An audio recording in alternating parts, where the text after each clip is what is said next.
Alright, welcome back to Enigmatica 6 Expert Mode, Episode 7. I've done a little bit of stuff off camera, more than I actually intended to or wanted to. I thought that I was recording, or that OBS was recording, but apparently it didn't actually catch the recording or something.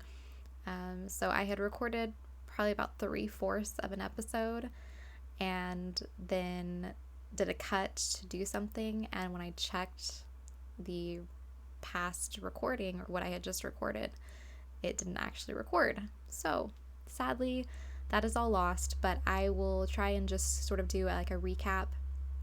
So this episode will kind of just be like a quick recap, and maybe just do a little bit of Undergarden dungeon exploration.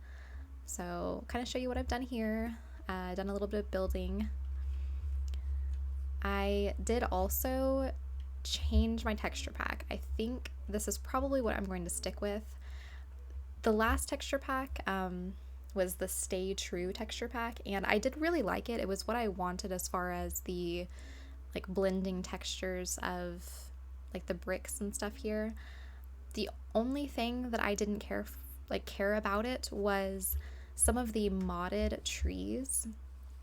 Like that's one thing I had actually done that didn't get recorded, but I made some brilliant fiber and put it on some oak trees over there to get the gold leaves from Nature's Aura. But on the last texture pack, you couldn't actually see that these leaves had turned like a yellowy green color. They looked the exact same, and all of the cork, the cork trees, well, I guess I can't do it that way, cork, like the warm, sunny, serene, and like fiery, the leaves here, they were very off on their colors. Like they weren't blue or purple or orange, like they were very not right. So I found this one here. I cannot remember what the name of it is at the moment, but I will put a link to it down in the description.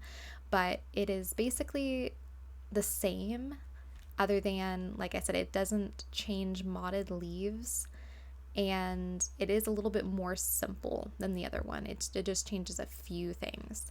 So it does kind of change the tops of sugarcane, and I think a little bit of how the crops look and stuff, but it's not too far off from regular vanilla textures. But I've got this over here because I did a little bit of trading with some villagers, so I wanted some crops. And I'm also going to put a link to this guy's channel that I really enjoy his build style, and there's a lot of aspects from what I'm doing here that are from, or that I've seen on his builds a lot. And so I kind of took bits and pieces of what I liked from his builds, and I'm kind of implementing it into this building here. It's ending up being a lot bigger than I originally wanted, but that's okay. We're gonna have a lot of like machines and stuff in here anyway, so it's not a huge deal. It just means that the windmill is gonna have to be a little bit bigger. But I did a little bit of work on the pond here. I've gotten a little better, like looking a little better. Oh, hello little duck. I put a bit of seagrass on the bottom, and I also planted the Farmer's Delight rice. And even though it can't fully grow, the green bottom piece looks actually pretty good, as just like a different plant variety underwater. So the ducks always climb the vines. The vines are a little overgrown. I'm gonna have to do something about that. I've kind of been doing on some of them, you can take flint and steel and burn the bottoms, and it stops the growth, but it doesn't stop growth from going like sideways though. So like in here, it's kind of curved around the edges of what I had thought that I had stopped over here, but that's okay. So that's what I've done to the pond. I do have like a little fishing area over here as well. A little hidden chest here. I've done some fishing. I've gotten a few Neptune's bounties. Gotten a few, Neptune's Neptunium things. And my tackle box here with my fishing rod, which I don't have enchanted at all. I have gotten a few enchantments to put on it, but I'm still kind of doing some villager trading to try and get the exact things that I'm wanting. And then in here, I've kind of cleaned this up a little bit. I'm still kind of trying to work out a floor. I'm not super happy with this, but I think until I get all of this moved, I won't really know exactly what I want to do with the floor. But that's that there. And then kind of an upper level that's just still, you know, in the works at the moment. Basically, I just have to get the roof put on. And then it goes up one more here. This was where the original top to the windmill was, or like that top floor anyway. And then it had like the top piece that had the windmill blades coming off of it. So there'll be another layer up once I get the next part built. And I think I had shown this in the last episode. Well, not actually in the episode, but I had it as the thumbnail to the last episode. But I got the Tinker's Smeltery moved from over there to over here, and I got the blaze spawner put in there and a redstone link attached to it with the button here to turn it on and off. I did have the redstone link on the back of the spawner, and this was cleaned up a little bit more. There was another one of these blocks right here, and it looked a little nicer, but the redstone link is just big enough that the blaze can spawn and sit on top of it. So I did not want that. So I kind of changed it a little bit. And then I have the blazing blood with a seared duct right here, filtered for blazing blood, pumping out and going into the tank.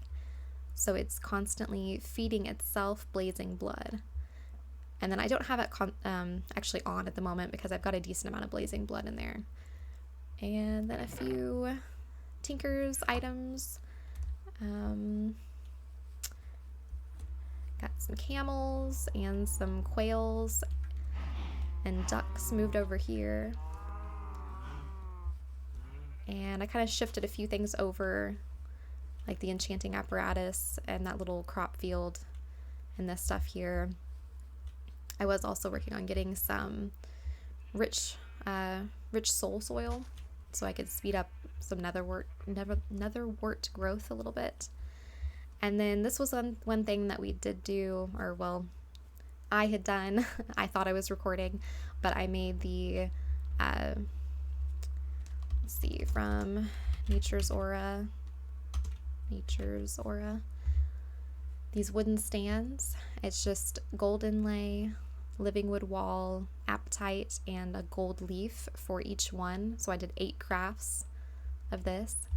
And then the gold leaves, you can just punch these leaves here to get those. And you get those by making the brilliant fiber, which is 4 sun metal, which you get 4 by doing 4 silver dust and a sulfur dust as the catalyst in the enchanting apparatus over here.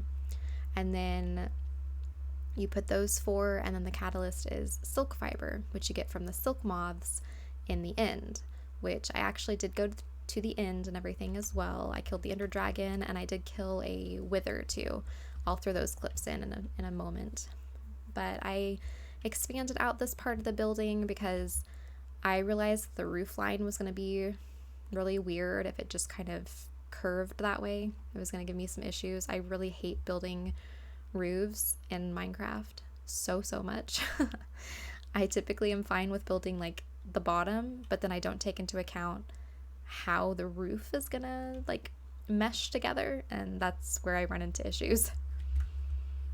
And kind of got a bit of like a porch balcony here, and there'll be, more decor and stuff that kind of make it look more like lived in, and like some crates and barrels and everything probably. But I think that's mostly what I've done as far as like the building. And then I'll show sort of what else that I had worked on that I thought I had gotten recorded. I went through the quest book and made sure that everything that we had gotten done actually was being counted, and I redeemed the quests. So there were a bunch of quests that I needed to redeem, and so I did that, and I tossed all of it into this chest here, other than this part here, but down to the bottle of wine. Got all these random things from quest rewards. And I think I also did get I got a reinforced integral component, so I put that in my pulverizer. But I had those 2 magmatic dynamos that we had made. I actually put those over here now, going into a redstone flux cell. I made one of those because I actually was able to get a holding enchantment. I think it's like holding 5. I think it goes up to 7 maybe as the max. I don't have it as a maxed out enchantment. Yeah, it goes up to 7, and then you can get the tome to make it go up to 8, but I think it's holding 5 that I was able to get. So I got that to be able to hold 4.5 million as like a buffer, and I have some blazing blood going into it. And I just moved that other cell there. But yeah, got all this stuff here, and then this is kind of what we had worked on, or what I thought I had recorded. We got some ancient saplings, so I did a couple of these rituals on these wooden stands out there.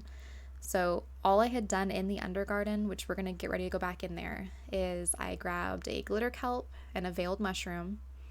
And then from Autumn, there's a palm sapling and emmer seeds and a date.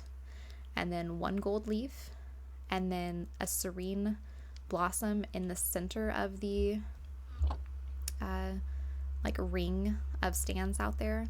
And then you have to surround it with some gold powder in kind of a particular way. I'll see if I can do another ritual just to get one done so you can kind of see how it works. But we got the ancient saplings, which I got this ancient wood from a quest reward, but when you grow these, you get the ancient logs. They do not drop saplings though. So when you grow one, the leaves, you're not going to get another sapling back from it. So if you want to keep on growing them, you have to keep on doing the ritual to get the saplings, to get more wood. And ancient saplings, when they're grown, like when the full tree is grown, it'll slowly replenish any aura that has been depleted in that general area. So as it does that, the leaves will decay. So if you are kind of wondering like why your ancient tree is just all of a sudden bare, that's probably why. And then we made 2 natural altars. So another ritual. So it's 2 warding stones, an ice charge, earth charge, fire charge, and lightning charge, which these are just gunpowder and coal, and then whatever corresponding powder. So there's blizz powder, basal's powder, and then the blaze powder and blitz powder to get those. And then another gold leaf, and then the token of joy. I actually had gotten one of these as a quest reward, but I went ahead and also made some too. But you have some more sun metal, which is just the silver dust and the sulfur dust, and then a gold leaf, a golden apple, 3 pink glimmering flowers, which is just 2 glowstone and whatever color flower. So in this case it's the pink flower. And then bottled sunlight, which you have to make a bottle and cork, and then you use it in the air in the overworld or autumn. So the cork bottle is this here. It's just a glass bottle and tree bark, which you get from on the cutting board from Farmer's Delight, just like any logs with an axe. So that's how you get that. And so we wanted 2 of those because we'll have 1 natural altar in the overworld and then 1 crimson altar in the nether. So you need 2 of them, or you can just break this one and kind of transport it back and forth, but you might as well go ahead and make 2.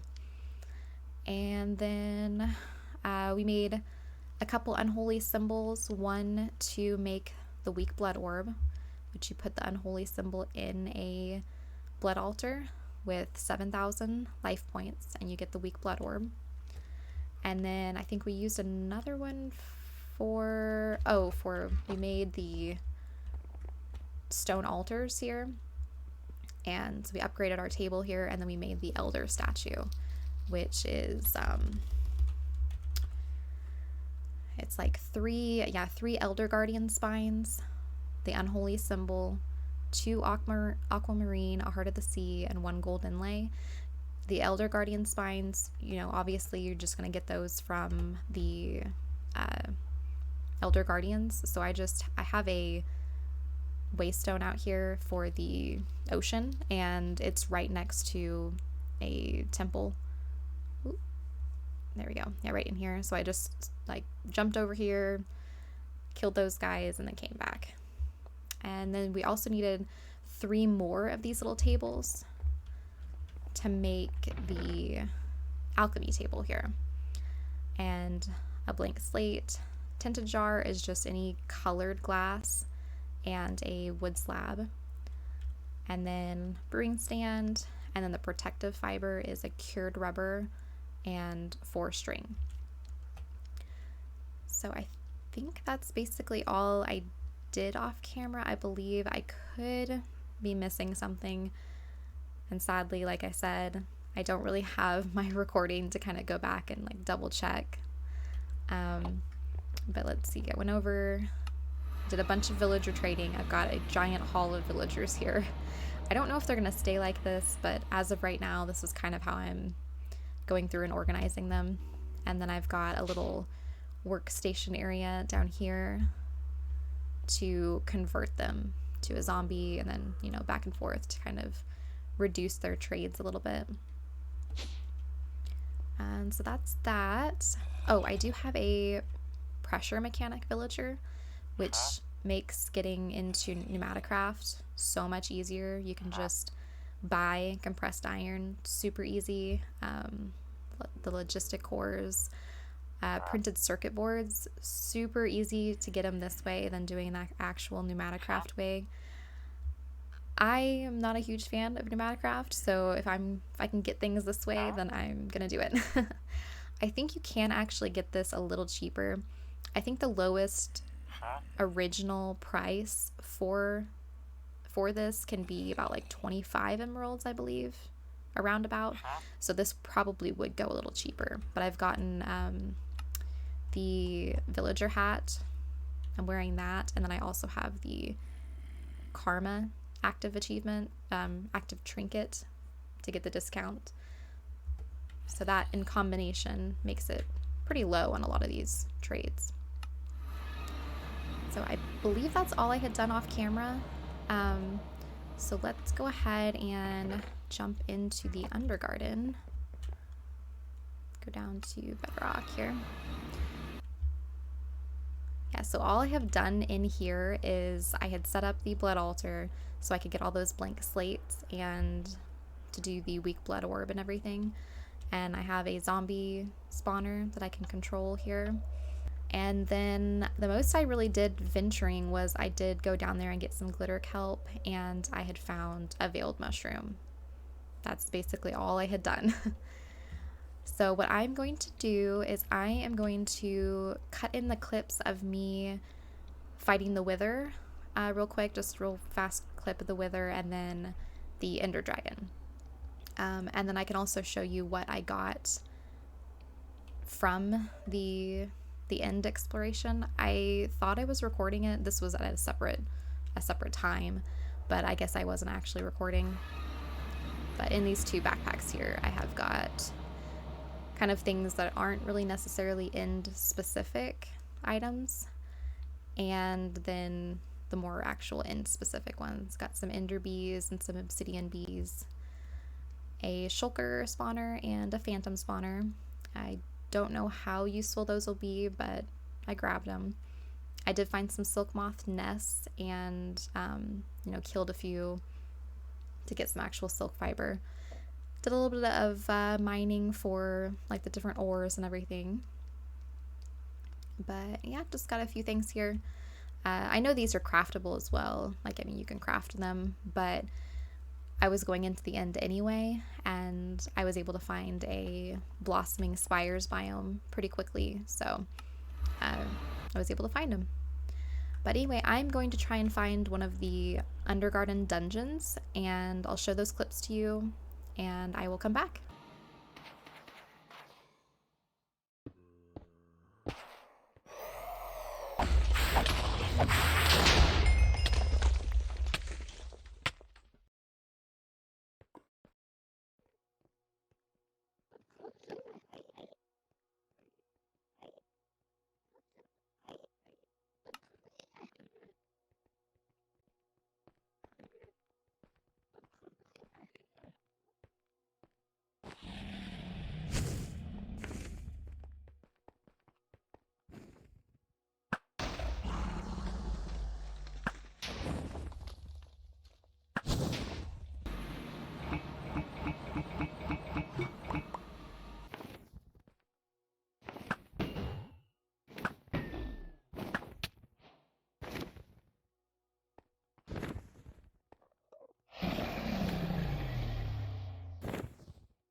Okay, so I just found one of the Undergarden dungeons here.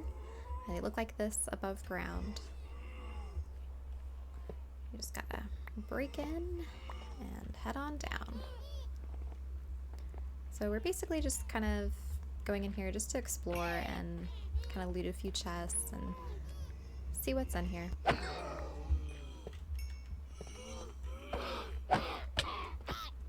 Yeah, probably just gonna kind of run through here and gather some stuff out of these chests. See if I can find anything interesting. Oh yeah, you can get lots of blacker lotuses here. Let's see. Incense sticks, lightning arrows, mana diamonds, warp scrolls. Yeah, so you can find some pretty good things in here. But yeah, I'll probably just kind of run around and see what I can find. Also, if you find like a dirt wall like this, if you dig at the base of it, right here in the middle, there is a chest.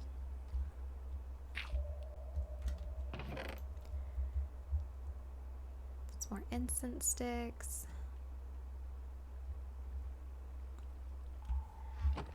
Alright, let's see. Band of mana, which is like half full. Greater band of mana.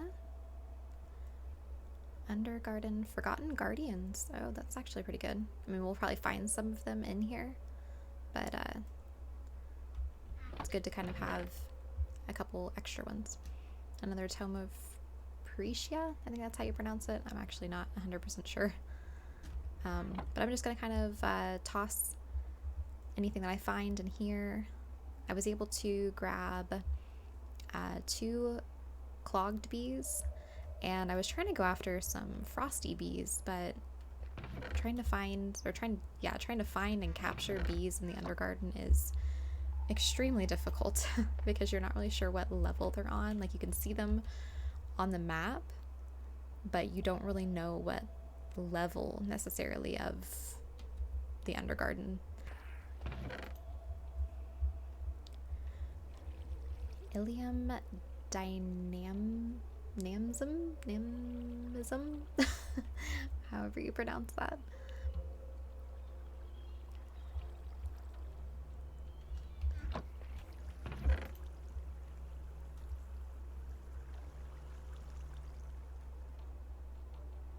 Fingarum I'm not sure what these gems are for. Astral sorcery. I've never seen these before. Okay, so I just found a Forgotten Guardian. They like to hide in these little nooks and crannies here.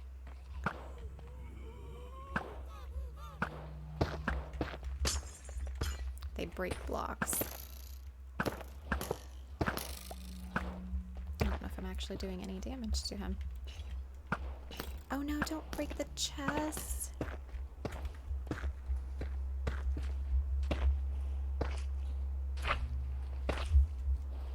Ah.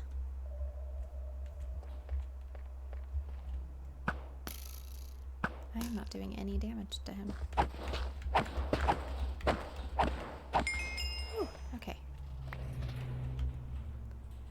Got some forgotten nuggets and an epic sheeter grab bag. I knew that they broke blocks, but I wasn't really thinking about them breaking the chest. Alright, so I just got done with the Undergarden dungeon. So we'll go see all the goodies that I got.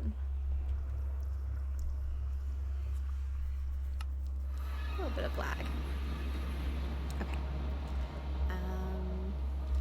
Yeah, so when you go into the Undergarden, bring a lot of backpacks because I just barely ended up having enough inventory space for everything.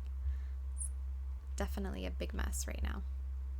But a bunch of these incense sticks, which I really don't know what they're used for the altar. Yeah, I've never gotten very far into blood magic before, so I don't know how useful these are. But I'm gonna go ahead and clear these out into a couple chests so we can see everything a little bit more clearly, and I'll be right back. Okay, so I got my backpacks cleared out of everything that we got in the Undergarden dungeon. So this here is only all Botania stuff and astral sorcery. So a bunch of blacker lotuses, illumination powder and nocturnal powder from astral sorcery, some mana diamonds, a bunch of bands of mana and a couple greater bands, some of the clothing, a bunch of these gems from astral sorcery, and incense sticks. And then this is all the other stuff. So lightning arrows, tons of these warp scrolls, a lot of the forgotten nuggets from killing 25 forgotten guardians. And yeah, then just some other random stuff. So that's our little adventure into the Undergarden. So I'm thinking probably next episode we will start getting into setting up our natural altar and the crimson altar and doing a few other rituals of the forest. And I'm probably going to go ahead and set up the pretty pipe system off camera, possibly. It's basically just hooking up all these pipes to the backs of all these chests and the drawers over there. And then, I mean, we could go ahead and make the item terminal here. So we've got the item terminal, which is a machine frame, observer, redstone servo, 2 invar gears, a high retrieval module, and a high extraction module. So that gets the item terminal. And then the crafting terminal is 2 string, a super glue, that item terminal we just made, and then a low crafting module. And I know I had some of these, yeah. I must have just had them in the wrong chest. Let's see, crafting module. So one of those, and then there we go. So this will sit right here, I think. I think I'm probably going to go ahead and have a... I may not have another chest there. I probably am just going to have, like, maybe the pressurizer. Put that there, because it won't be anything that we'll need to access. These chests I may still, like, occasionally poke my head into, so I want to be able to, like, open them. And, I think everything else is mostly just, like, making a bunch of these high-speed increase modules to put on all of the pipes that are connected to an inventory, so on the chests and on the drawers. And it's basically just kind of going through all the stages of these speed upgrades, which I have a lot of sugar, from sugarcane. These blank modules aren't, too difficult to make. It's copper, redstone, and some slabs. And then the redstone servos, I can easily make a bunch of lead rods and redstone. And then to upgrade it, it's just more sugar and Invar. And then the last tier is just more sugar and electrum. So I'll probably make a bunch of those, and maybe a few of these like filters and like some of the priority ones, so that we make sure that when we're returning things back into the crafting terminal, they don't go into the chests if there is a drawer available. So like, we don't want any of our coal to go into one of these random chests. We want it to go like this to be a higher priority than the chests. So I'll probably put high priority modules on all of the drawers, and later we'll be able to get rid of basically all of that behind here once we can have a controller to be able to control that whole system off just one block. So then it'll be much smoother later on, and by then we may have a different storage setup, so it kind of just depends. But yeah, that's probably what we will hit on next episode, is some more of the Nature's Aura stuff. And then, like I said, I'm going to get the crafting or the pretty pipe system set up off camera and probably do a little bit more building. And I will be back in episode 8. So everybody have a great day. Bye-bye.